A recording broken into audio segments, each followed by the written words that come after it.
The Saint Lucian economy has been in the doldrums for decades, registering laconic growth until the pandemic triggered what economists have called one of the deepest and sharpest recessions in the region.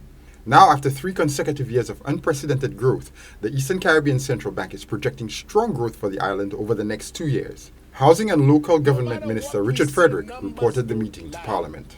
Mr. Speaker, since we lost the protection of our bananas on the European market in 1992, 32 years ago, the economy of this country has never grown successively for 3 years by more than 3%.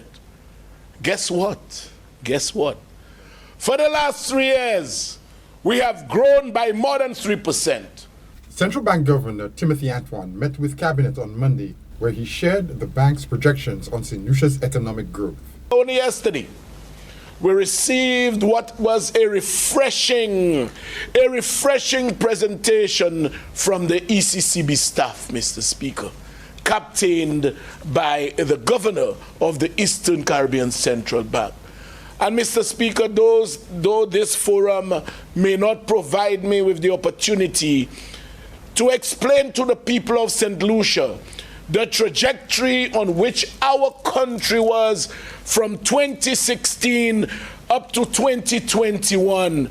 It was really disheartening, Mr. Speaker, when our debt to GDP was at an all-time low when the Labour Party left office in 2016. It was at an all-time low, and by 2021, it was the highest ever on record in this country.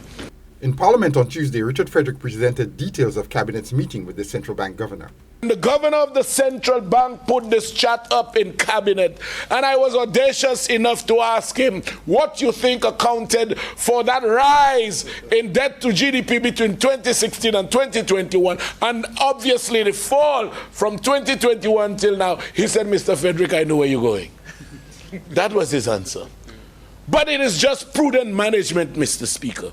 That is exactly what it is. It is prudent management, because when a man could take our country, our debt to GDP, at its lowest ever and release it at its highest ever, it has to take prudent management to steer the ship. It is a historic growth surge which the Central Bank Governor projected will continue for at least the next 2 years, according to Frederick.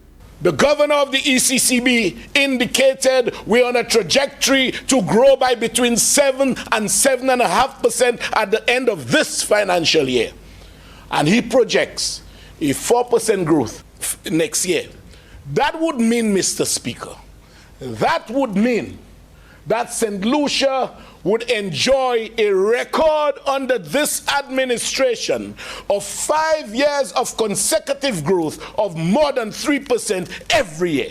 In the first few post-pandemic years, much of Saint Lucia's economic growth was attributed to the natural recovery that most countries in the world experienced. However, now there is some distance from the pandemic. Economists and central bank officials are agreeing that Saint Lucia's economy is performing at an above-average level, and this is largely due to strong fiscal policy and prudent management. For Choice News Now, I'm Jason Seaflay.